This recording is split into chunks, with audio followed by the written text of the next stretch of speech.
विद्यार्थी मित्रांनो, DMER समाजसेवा अधीक्षक या पदासाठी मी आज पूर्णपणे स्ट्रॅटेजी सांगतोय।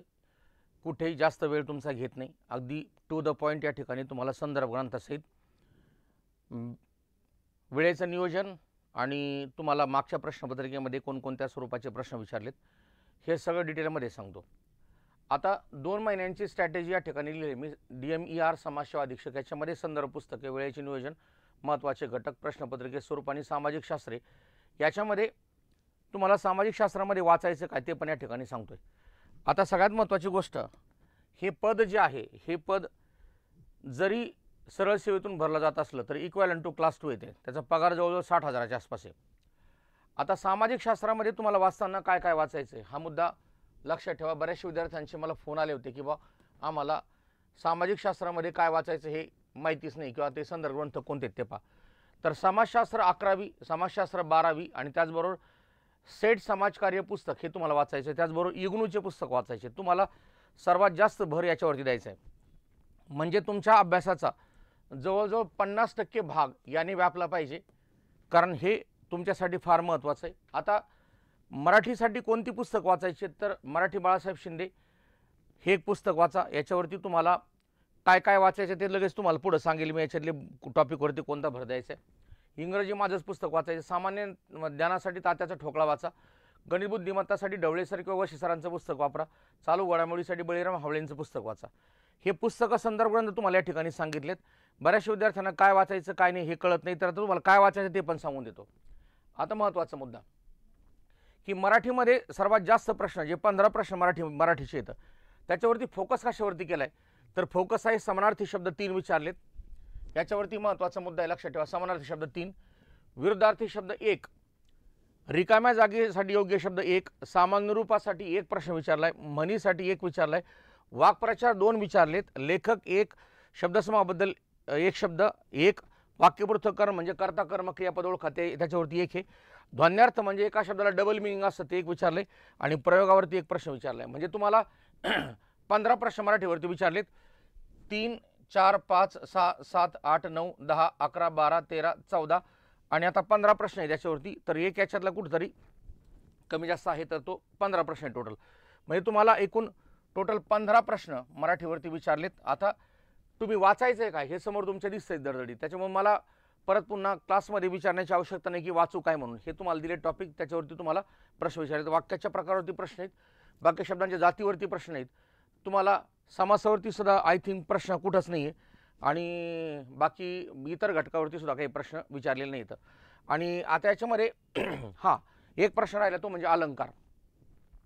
याच्यावरती अलंकारावरती 1 प्रश्न विचारलाय। हा एक महत्त्वाचा मुद्दा या ठिकाणी लक्षात ठेवायचा की अलंकारावरती सुद्धा तुम्हाला प्रश्न विचारलाय। हा टॉपिक कोणता राहिला होता तो अलंकार होता। अलंकारावरती 1 प्रश्न आहे, म्हणजे तुम्हाला झाले 15, हे 14 आहेत आणि हा एक 15वा प्रश्न आहे। त्यानंतर पुढचा मुद्दा आहे की आता आपल्याला पाहायचंय ते म्हणजे इंग्लिशचं। आता इंग्लिशला सुद्धा साधारणतः 15 प्रश्न येतं। इंग्लिशचा सिलेबस फार थोडा आहे। इंग्लिशच्या सिलेबसला काय काय विचारलं होतं पहा। सिनॉनिम्सवरती 3 प्रश्न येतं, पॅराजंबलवरती 1 प्रश्न आहे, म्हणजेच शब्दांची करेक्ट ऑर्डर लावायची, 4 पॉईंट येतात तुम्हाला, त्याची सरळ गोष्ट तयार करायची सुसंगत अर्थाने। त्यानंतर पंक्च्युएशन मार्कवरती 2 प्रश्न आहेत, हा प्रश्न अत्यंत सोपा आहे, महत्त्वाचा आहे। त्यानंतर इडियम्स आणि फ्रेजवरती 2 प्रश्न आहेत। त्याच्यामध्ये काय केले त्यांनी की चुकीच्या म्हणजेच उलटं पालटं, आता समजा blood is thicker than water, त्याच्यामध्ये वॉटरच्या ऐवजी मिल्क टाकून दिले त्यांनी, अशी चूक केली ती दुरुस्त करायची, किंवा शब्दांची उलटपालट रचना केली असते ती सरळ करायची असते तुम्हाला। जसं put the cart before the horse, before the horse put the cart, अशा प्रकारचं काहीतरी उलटं पालटं करतील ते, अशा प्रकारच्या तुम्हाला म्हणी आणि वाक्प्रचारावरती प्रश्न आहेत। त्यानंतर अँटॉनिम्सवरती 3 प्रश्न आहेत, हा सर्वात मोठा टॉपिक आहे। टेन्सवरती 2 येतं आणि स्पेलिंगवरती 2 येतं। अशा प्रकारे एकूण 15 प्रश्न आहे, साधारणतः 3 आणि 1 4, 5, 6, 7, 8, 9, 10, 11, 12, 13, 14, 15, म्हणजे हे तुमचे 15 प्रश्न आले तिथं। त्यानंतर पुढचा प्रश्न आहे की GS वरती तुम्हाला जे प्रश्न विचारले त्या प्रश्नांच्या अनुषंगाने मी काय कशावरती प्रश्न विचारले ते सांगतो। एकदम जनरल आणि फालताड स्वरूपाचे प्रश्न विचारले तर कुठेही डीप काहीच नाही तुम्हाला। तर या ठिकाणी नद्यावरती 1 प्रश्न आहे, चालू घडामोडीवरती 5 प्रश्न आहेत, लक्षात ठेवा। त्यानंतर RTI वरती 1 प्रश्न आहे, विज्ञानावरती 1 प्रश्न आहे, इतिहासावरती 1 प्रश्न आहे, राज्यघटना 1 आणि माहिती तंत्रज्ञानावरती 1 प्रश्न येतं। म्हणजे GSला वेटेज कमी आहे आणि जास्त वेटेज आहे गणित बुद्धिमत्तेला। आता गणित बुद्धिमत्तेवरती काय प्रश्न विचारले ते पहा।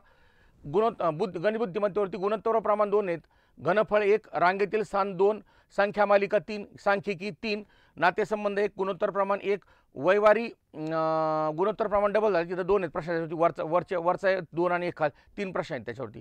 त्यानंतर वैवारी 1, कोडिंग डिकोडिंग 1, नळ टाकी ह्याच्यावरती 1, निष्कर्ष वानवान 1, नफा तोटा 1 आणि समीकरणावरती 1 प्रश्न विचारलात. हे तुमचं डिवायडेशन केलं आहे मार्कांचं, म्हणजे तुम्हाला यावरती जास्त फोकस करायचं आहे. त्यानंतर पुढचा मुद्दा आहे की सामाजिक शास्त्रावरती कोणते प्रश्न विचारले. सामाजिक शास्त्रावरती प्रश्न विचारताना त्यांनी केस स्टडीवरती सर्वात जास्त प्रश्न विचारलेत 8. त्यानंतर ग्रुप स्टडी 5, कम्युनिटी ऑर्गनायझेशन 5, रिसर्चवरती 5 आहेत, सोशल ॲक्शन 8 आणि फील्ड वर्कवरती 3 प्रश्न आहेत. अशा प्रकारे 40 मार्कांचा जो सिलेबस आहे त्याचं तुम्हाला डिवायडेशन या ठिकाणी करून दिले. दुसरा मुद्दा आता की ह्या प्रश्नपत्रिका नेमक्या कशा असतात हे बऱ्याच विद्यार्थ्यांना माहीत नाही.